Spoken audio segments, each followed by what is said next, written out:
Welcome to KCS News. I'm your news anchor, Shanae Botticelli. And I'm Priscilla LaRue. Today is a special day as we are honoring three of our country's greatest presidents. First, live from our interviewing headquarters, LaFonda Rudenci, interviewing President Lincoln himself. LaFonda? Nice to be here with you today, Mr. Lincoln. Oh, how are you? I'm doing great, thanks. That's good. I wanted to ask you some questions about your early life and presidency, if that was right with you.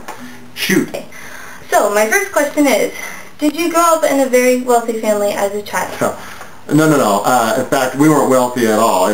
I grew up in a log cabin that I lived in with my parents, actually. We were uneducated farmers and just trying to get by. In fact, I'm putting an addition on the back right now. That's why I got old Betsy here. Neat. Yeah. What was your cabin made out of? Bricks. No, Lincoln logs, of course. Oh, okay. That's all right. Get that a lot. Oh, okay. Were there any deaths in the family while you were a young fellow? Yes, I really wish you hadn't brought that up, but my mother, she died of milk disease when I was 9 years old. It's horrible. I'm terribly sorry to hear that. Did your father ever remarry? Yes, he did, actually. Shortly after that, he remarried a woman named Sarah Bush Johnston. Oh. Did you ever move during your childhood? Yeah, in 1816, I remember our family was forced to move, actually, to Indiana because of difficulties of land deeds in Kentucky. And then we moved to Illinois pretty much because of the same reason. I don't remember much about that because I was pretty young. Oh, all right. When you reached the age of an adult, what were you thinking about doing in life? Well, I didn't really know at the time, but soon after that, I began getting into politics, and I began my political career. What did you first do in your career?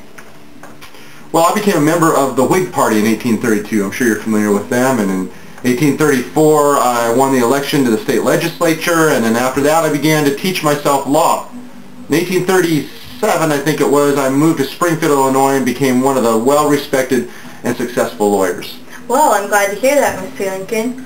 Was there anything else in your political career that you would like to share? No. Okay. Well, tell me a little bit about your family.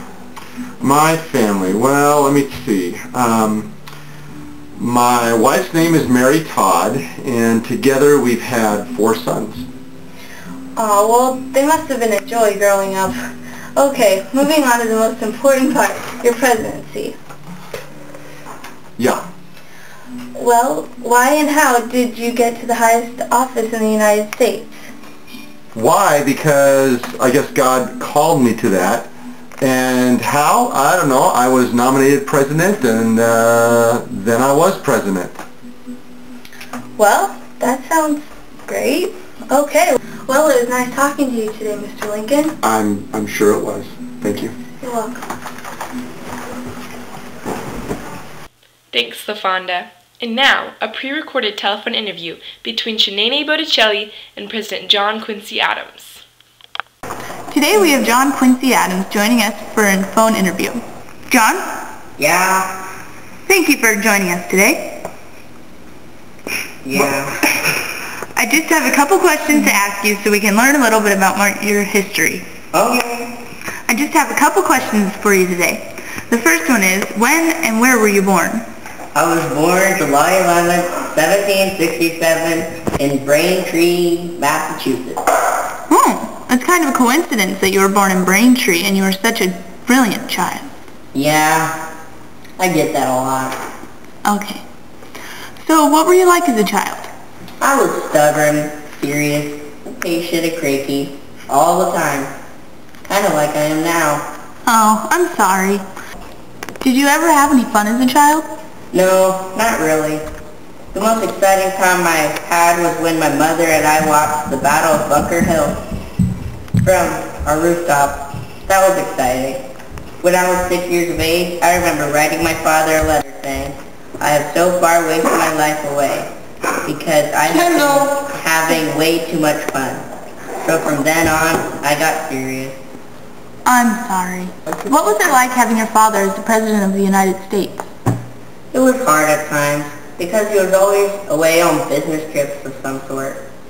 But come to think of it, it really seemed to make me stronger. It gave me the desire to become the president. That's good. Your father took you on a trip to Europe as a child, is that right? Yes. I learned much about the world surrounding us on that trip. Did anything memorable happen overseas? Yeah. When I was 14, I was asked by an American diplomat to be his assistant in St. Petersburg, Russia. Oh, well that's quite an honor. Where did you get your education? Harvard University in Cambridge, Massachusetts. Oh. What was your occupation before your presidency? I was a lawyer, but my heart was never really in it. How did your political career begin? It began with me representing my state as a senator. Then people forced me out of my perfect job, and then I became the Secretary of State under James Monroe. How would you say you influenced your country during this time as president? I built new roads, bridges, and canals using the government's money. I also inspired the idea of building observatories, for scientific study across the country, also using government money. I had many good ideas when I was president, using government money. But no one was interested in them because apparently I was unfriendly and bossy and used too much government money. Oh, I see. Well, I'm very sorry about your unfortunate circumstances. But thank you for being on our show, John Quincy Adams. We'll talk to you later. Thank you for calling in, President Adams. And lastly today, I am taking a trip back in time to recall President Herbert Hoover's life before, during, and after his term as president. Herbert Clark Hoover was born on August 10, 1874, the second son of Jesse and Huldah Hoover. Their Quaker religion was very important to the Hoover family. Jesse died from illness when Herbert was only 6 years old. 3 years later, Huldah became a Quaker minister. While traveling throughout Iowa, she also became ill and died of typhoid fever. After these tragic events, Herbert moved to live with his uncle John Minthorn in Newberg, Oregon. When he was only 17, he was accepted into Stanford University to study engineering. Herbert got involved with politics at a young age.